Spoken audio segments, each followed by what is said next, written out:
नमस्कार दोस्तों, कैसे हो आप सब। उम्मीद करता हूं कल वाली बात आपको याद रही होगी, इसीलिए आज आप मौजूद हैं रात 9 बजे हिमांशु यादव के साथ।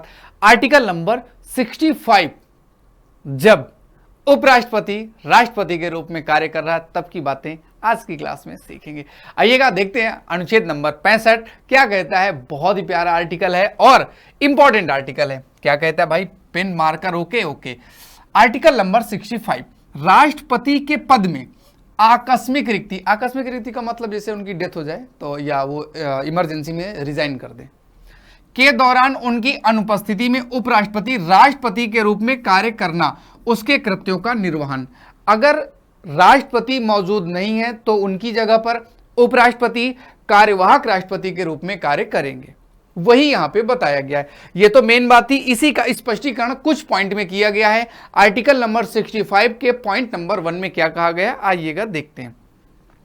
राष्ट्रपति की मृत्यु, पद त्याग मतलब उसका डेथ हो जाए, रिजाइन कर दें, पद से हटाए जाने मतलब उनका रिमूवल हो जाए, मतलब इंपीचमेंट वाला जो होता है ना, महाभियोग, हटाए जाने या अन्य कारण से उनके पद में हुई रिक्ति की दशा में, अन्य किसी कारण से भी अगर पद वैकेंट हो गया है में उपराष्ट्रपति उस तारीख तक राष्ट्रपति के रूप में कार्य करेगा जिस तारीख को ऐसी रिक्ति को भरने के लिए इस अध्याय के उपबंधों के अनुसार निर्वाचित नया राष्ट्रपति अपना पद ग्रहण नहीं कर लेता। 6 महीने का कॉन्सेप्ट फिलहाल इस पॉइंट में नहीं लिखा गया। जब तक कि नया राष्ट्रपति अपना पद ग्रहण करने के लिए शपथ लेने नहीं लेगा तब तक उपराष्ट्रपति कार्यवाहक राष्ट्रपति के रूप में कार्य करेंगे। टाइम ड्यूरेशन यहां पे मेंशन नहीं है, लेकिन 6 महीने के अंदर चुनाव हो जाना चाहिए, ऐसे भी नियम है। फिलहाल आर्टिकल नंबर 65 में यही बात है कि अगर आप कार्यवाहक राष्ट्रपति बनते हो तो जब तक कि रियल में राष्ट्रपति चुनकर नहीं आ जाते तब तक आप बने रहोगे। चुनने से ही मतलब नहीं, शपथ लेने से मतलब है, ये यहां पर लिखा हुआ पद ग्रहण करता है। आगे चलते हैं, इसी में आगे कुछ बातें और बताई गई। आर्टिकल नंबर 65 का क्लॉज 2 कहता है जब राष्ट्रपति अनुपस्थिति, बीमारी या अन्य किसी कारण से अपने कृत्यों का निर्वहन करने में असमर्थ है, एक तो पद रिक्ति हो गई और दूसरा बीमार हो जाए या विदेश भ्रमण में 15-20 दिन के लिए चले जाएं, तब ऐसी मामलों में तब उपराष्ट्रपति का उस तारीख तक उसके कृत्यों का निर्वहन करना जिस तारीख को राष्ट्रपति अपने कर्तव्यों में फिर से संभालता है। जैसे मान लीजिएगा रूस घूमने चले गए 15-16 दिन, कौन चले गए, मान लीजिएगा राजेंद्र प्रसाद, तो अब उनके कार्यों का निर्वहन कौन करेंगे, सर्वपल्ली राधाकृष्णन। जब तक क्यों नहीं रहेंगे तब तक इधर राष्ट्रपति के रूप में कार्य कर लेंगे, वो बात यहां पर लिखी गई।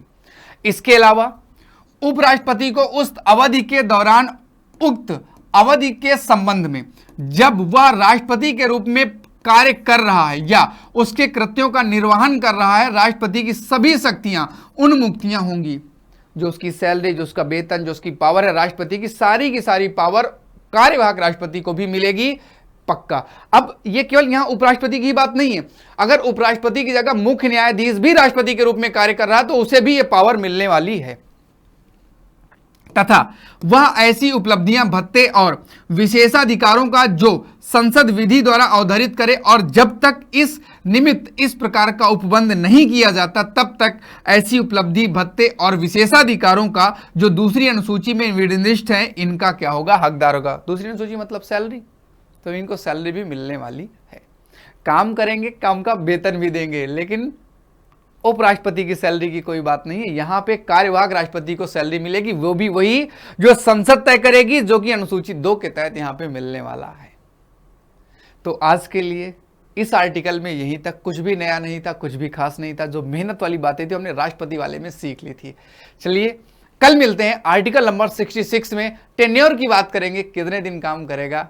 फिलहाल जाने से पहले वीडियो पसंद आया है तो लाइक जरूर करें।